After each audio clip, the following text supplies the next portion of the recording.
Hello friends, welcome to the study portal. Study portal में आप सबका स्वागत है। आज की वीडियो में हम पढ़ेंगे friends Mudaliar commission. Mudaliar commission 1952-1953, इसको सेकेंडरी एजुकेशन कमीशन के नाम से भी जाना जाता है। जैसा कि नाम से पता चल रहा है, सेकेंडरी एजुकेशन कमीशन यानी कि मुदालियर कमीशन के अंदर सेकेंडरी एजुकेशन को प्रमोट करने के लिए, सेकेंडरी एजुकेशन को बढ़ावा देने के लिए, उसकी स्थिति को सुधारने के लिए ये कमीशन लाया गया। मुदालियर इसका नाम इसलिए पड़ा क्योंकि ए लक्ष्मण स्वामी मुदालियर के नाम से ही इसका गठन किया गया। जो इसके चेयरमैन थे वो ए लक्ष्मण स्वामी मुदालियर थे, इसलिए इस कमीशन का नाम मुदालियर कमीशन पड़ा। इससे पहले जो कमीशन आया 1948 में यानी कि 1948 में राधा कृष्णन जो कमीशन आया उसने केवल यूनिवर्सिटीज लैंग्वेज की यूनिवर्सिटी लेवल की एजुकेशन पर ही बात की, यानी कि उसमें सिर्फ उच्च स्तर की शिक्षा जो कि कॉलेजेस लेवल की जो एजुकेशन है उसकी शिक्षा के स्तर को सुधारने की बात की। तो इसलिए जब भारत आजाद हुआ तो उसके बाद 1952 तक आते आते जो हमारी सेकेंडरी एजुकेशन की का स्थिति थी वो ज्यादा अधिक खराब हो चुकी थी, यानी कि उसमें कोई खास सुधार नहीं किया गया था। इसलिए उसमें जो सुधार की आवश्यकता हुई कि किस तरह से हमारी सेकेंडरी एजुकेशन को सुधारा जाए, उस पर मेनली फोकस करने के लिए क्या क्या मुद्दे, क्या क्या उद्देश्य रहे, उनके लिए ये मुदालियर कमीशन आया, जिसको हम सेकेंडरी कमीशन के नाम से भी जानते हैं। डिटेल में हम पढ़ेंगे फ्रेंड्स। जो भी स्टूडेंट किसी TGT, PGT, PRT, principal, vice principal की प्रिपरेशन कर रहे हैं तो उनके लिए ये एक इंपॉर्टेंट टॉपिक है। तो देखते हैं मुदालियर कमीशन यानी कि मुदालियर आयोग, जिसको हम माध्यमिक शिक्षा आयोग के नाम से भी जानते हैं। 1952 के अंदर भारत सरकार के द्वारा, गवर्नमेंट ऑफ इंडिया के द्वारा बनाया गया ये कमीशन था, जो कि इसके अध्यक्ष थे doctor A Lakshmana Swami Mudaliar. Doctor A Lakshmana Swami Mudaliar इसके अध्यक्ष थे, इसीलिए इस कमीशन का नाम मुदालियर कमीशन पड़ा। इन्हीं की अध्यक्षता में इस कमीशन की नियुक्ति की गई। इस आयोग के उद्देश्य क्या थे? माध्यमिक शिक्षा को और अधिक सुधारना, यानी कि जो माध्यमिक शिक्षा की जो व्यवस्था थी वो बहुत ज्यादा खराब थी, यानी कि बहुत ज्यादा अच्छी नहीं थी, जिसको सुधारने के लिए उस माध्यमिक शिक्षा को सुधारने के लिए इस उद्देश्य से इसको लाया गया, यानी कि इस कमीशन का उस उद्देश्य के लिए गठन किया गया।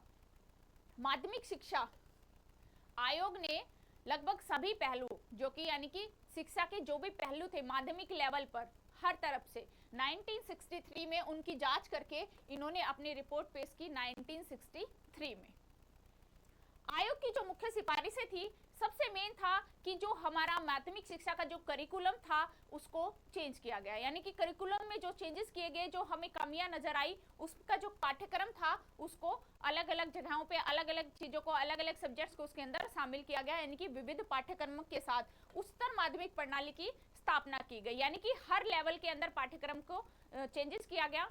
बेसिकली जो है ये जूनियर और सीनियर यानी कि 6 to 8 एंड 9 to 12, यानी कि इस ग्रेड को ये जूनियर एंड यहाँ पे ये सीनियर, इन्होंने अपने पाठ्यक्रम के अंदर जूनियर और सीनियर लेवल की भी बात की, यानी कि 6ठी से 8वीं क्लास तक को इन्होंने जूनियर लेवल पे रखा और 9वीं से 12वीं क्लास तक को इन्होंने सीनियर माध्यमिक शिक्षा प्रणाली के अंदर इन्होंने उसको आका गया। तो हर एक लेवल पर इन्होंने जो अपने पाठ्यक्रम के अंदर जो चेंजेस किए गए, क्या क्या सब्जेक्ट किस में एड ऑन किए गए, किस मातृभाषा में हमें क्या पढ़ाना है, क्या हमारी लैंग्वेज रहेगी, उन सभी को इसके अंदर यहाँ पे चेंजेस किया गया, जिससे कि हमारी माध्यमिक शिक्षा के स्तर को और अधिक सुधारा जाए। उसके बाद है त्रिभाषा फॉर्मूला, यानी कि यहाँ पे ट्राई लैंग्वेजेस फॉर्मूले को फॉलो किया गया, त्रिभाषा सूत्र को फॉलो किया गया। इसके आधार पर इस सिस्टम के अंदर काफी चेंजेस आए। जब इसमें त्रिभाषा सूत्र को फॉलो किया गया तो हमारी माध्यमिक शिक्षा के स्थिति के अंदर सुधार किया गया।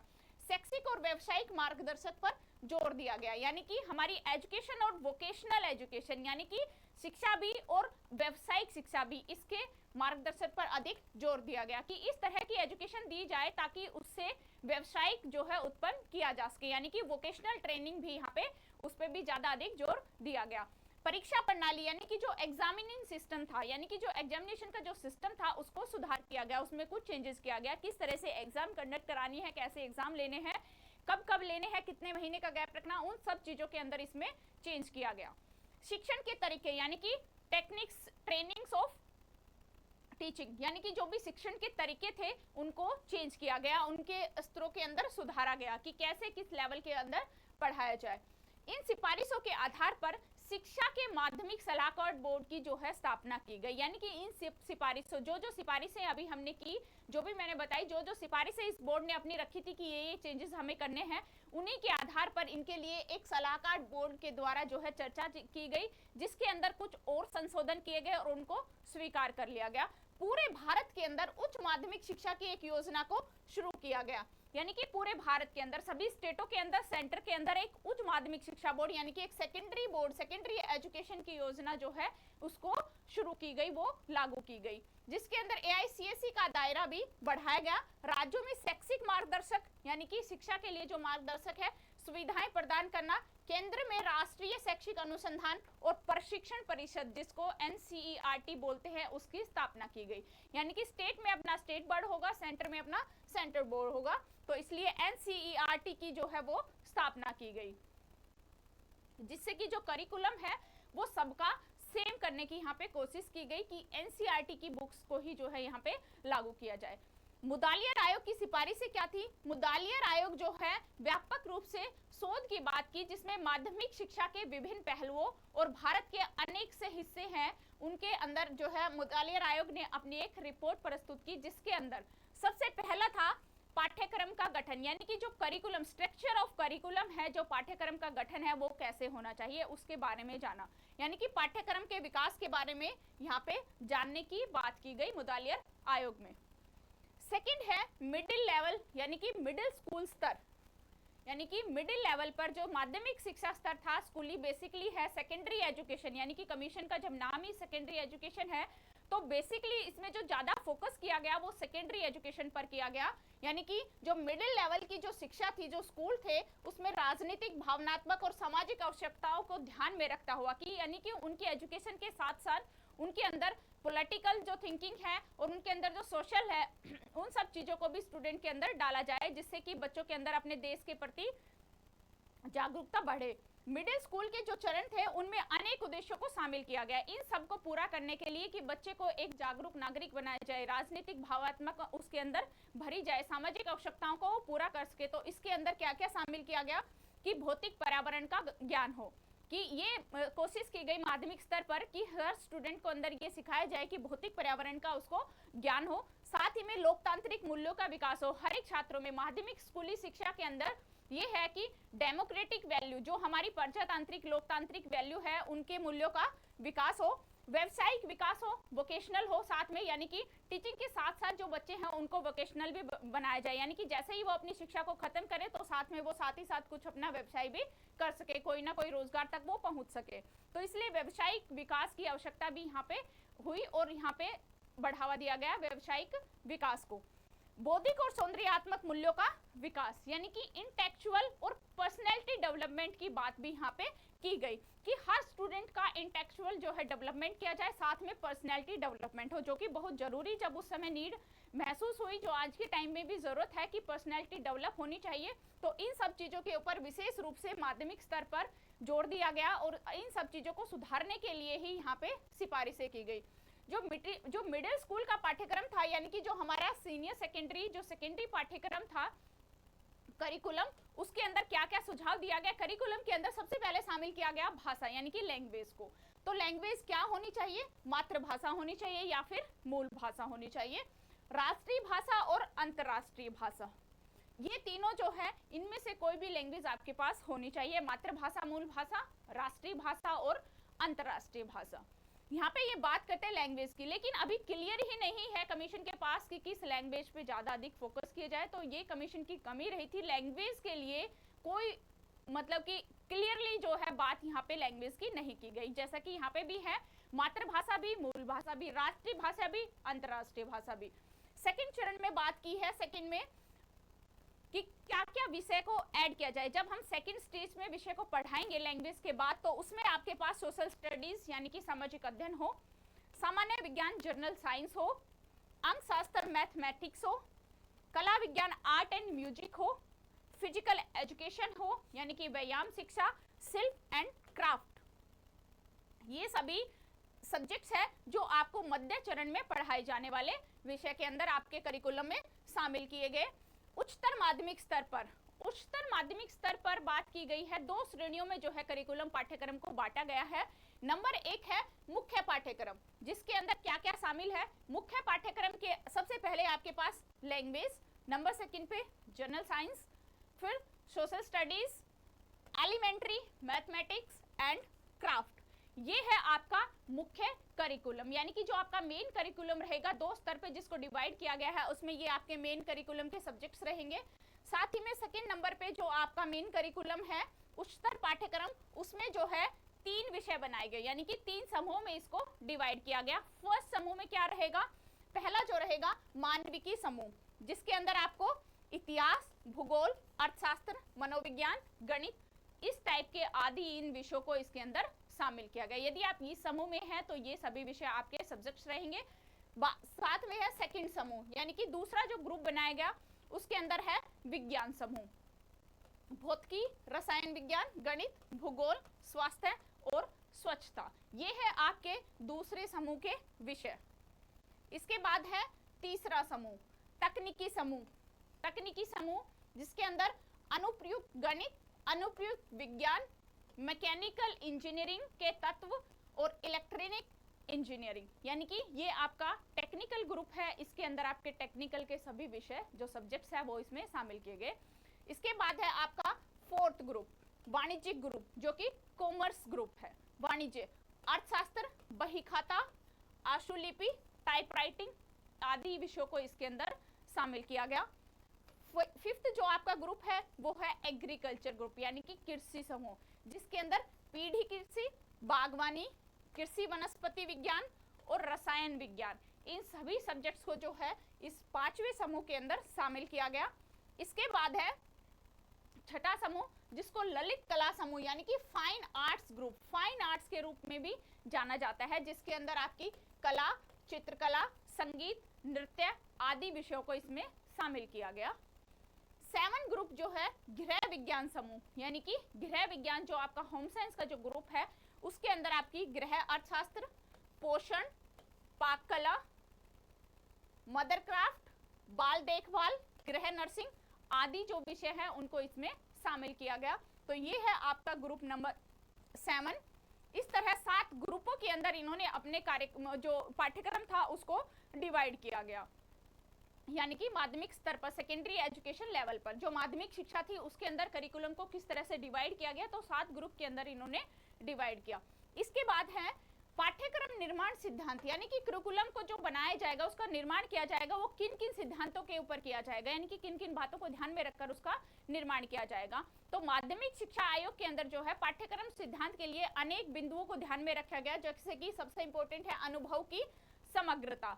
इसका मतलब है कि शैक्षणिक अनुभव के साथ साथ विद्यार्थी को, यानी कि जो विद्यार्थी शिक्षा लेगा उसके साथ साथ ये जरूरी है कि उसके साथ और अदर एक्टिविटीज भी कराई जाए, जैसे कि उसके खेल के मैदान में ले जाया जाए, यानी कि प्ले एरिया बनाया जाए, लाइब्रेरी बनाई जाए, कार्यशालाओं जो कि हमारी वर्कशॉप्स होती है उन सभी को इनके अंदर शामिल, यानी कि करिकुलम का एज ए पार्ट इनको बनाया जाए कि को करिकुलर एक्टिविटीज के रूप में इनको हमारे करिकुलम के साथ जोड़ा जाए। तो ये है अनुभव की समग्रता। इसका मतलब है कि शैक्षिक अनुभव के साथ साथ बच्चों के पास आप उनको खेल के मैदान में भी ले जाओ, उनको लाइब्रेरी में भी ले जाओ, उनको वर्कशॉप भी कराओ, इन सब चीजों के साथ उनको जोड़ा जाए और इनका अनुभव जो है वो विद्यार्थियों को प्रदान कराया जाए।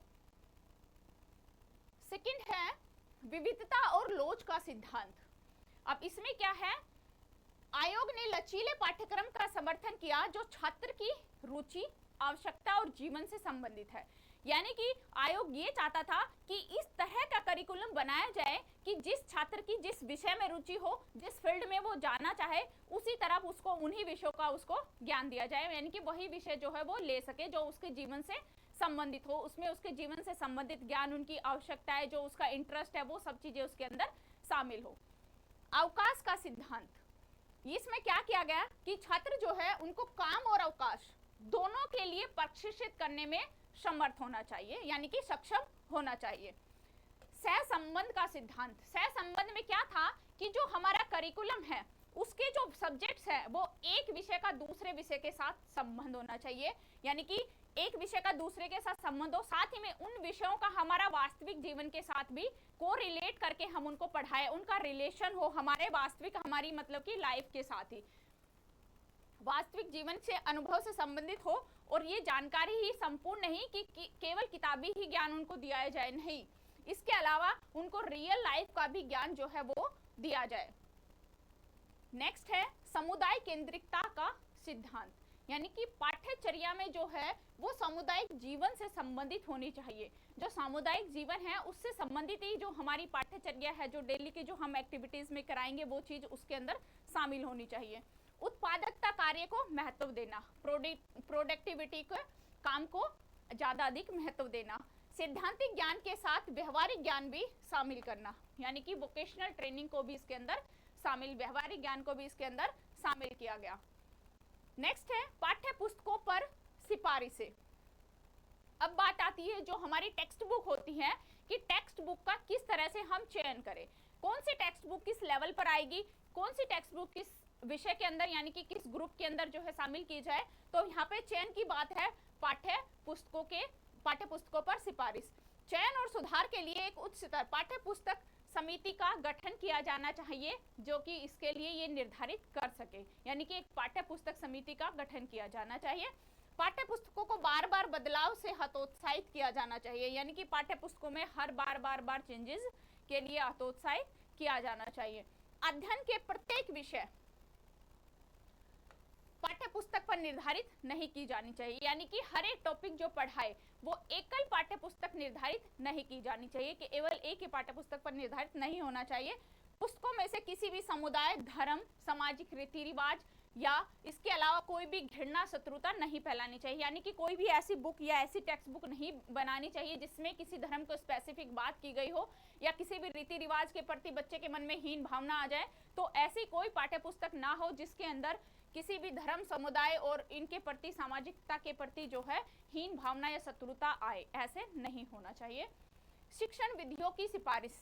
टेक्स्ट बुक के बाद आता है टीचिंग टेक्निक्स, यानी कि जो हम शिक्षण कराएंगे उसकी क्या क्या विधियां रहेगी। शिक्षण पद्धति के अंदर भाषण और लेखन, यानी कि आपका बोलना और आपका लिखना, भाषण और लेखन दोनों को स्पष्ट होना चाहिए।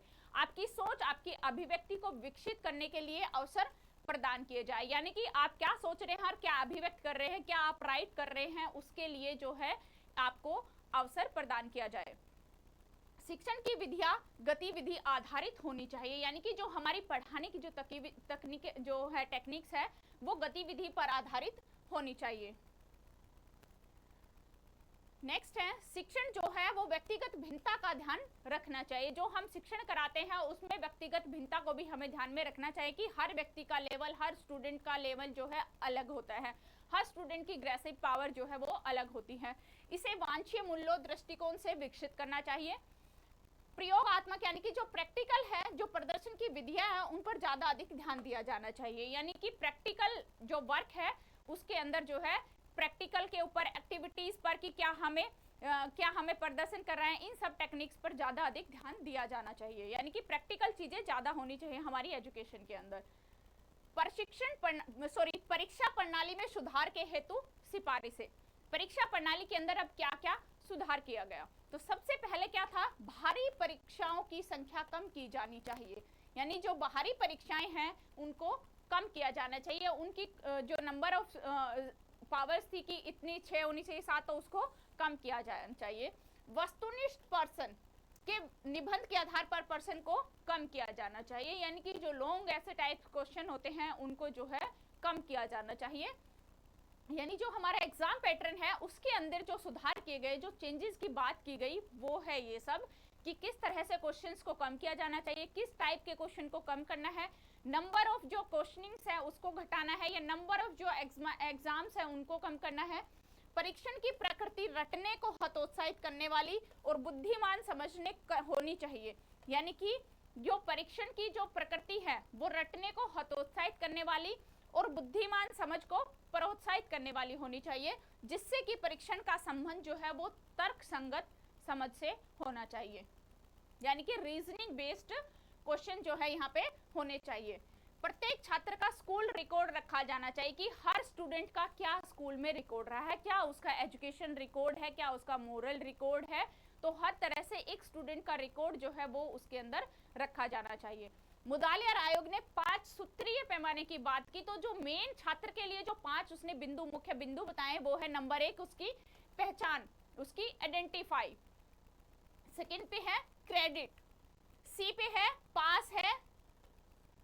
पास, डी और ई मिलके है फेल या दोबारा परीक्षा, फेल हो जाए या फिर दोबारा परीक्षा ली जाए। तो ये 5 जो बिंदु बताए हैं, ये मुदालियार आयोग ने 5 सूत्रीय पैमाना जो है इसको बनाया है एक स्टूडेंट के लिए। ये 5 चार्ट बनाए हैं एज ए आपके रिपोर्ट कार्ड की तरह। प्रत्येक विषय के लिए एक एक कंपार्टमेंटल परीक्षा का प्रावधान किया गया, यानी कि हर एक विषय में यदि आप किसी विषय में फेल हो जाते हैं तो एक एक कंपार्टमेंट की परीक्षा का मौका आपको वहां पे दिया जाएगा। ये माध्यमिक स्तर पर एजुकेशन यानी कि जो एग्जाम है, एग्जामिनेशन सिस्टम में जो चेंजेस था वो यहाँ पे किया गया। नेक्स्ट है शिक्षा का अवकाशीकरण, यानी कि विभिन्न रुचियां, योग्यता, हर बच्चे की अपना अलग इंटरेस्ट होता है, अपनी अलग टैलेंट होता है, उसकी अपनी अलग जो प्रतिभा होती है, जिसको पूरा करने के लिए शैक्षिक कार्यक्रमों और पाठ्यक्रमों का विविधीकरण होता है, यानी कि जो हमारे बुक्स, जो हमारा करिकुलम है उसका विविधीकरण। समिति ने कृषि और तकनीकी शिक्षा को प्रावधान पर सलाह दी। जो समिति, जो कमेटी थी, उसने कृषि से लेकर जो टेक्निकल एजुकेशन थी उसके ऊपर जो है प्रावधान किया गया।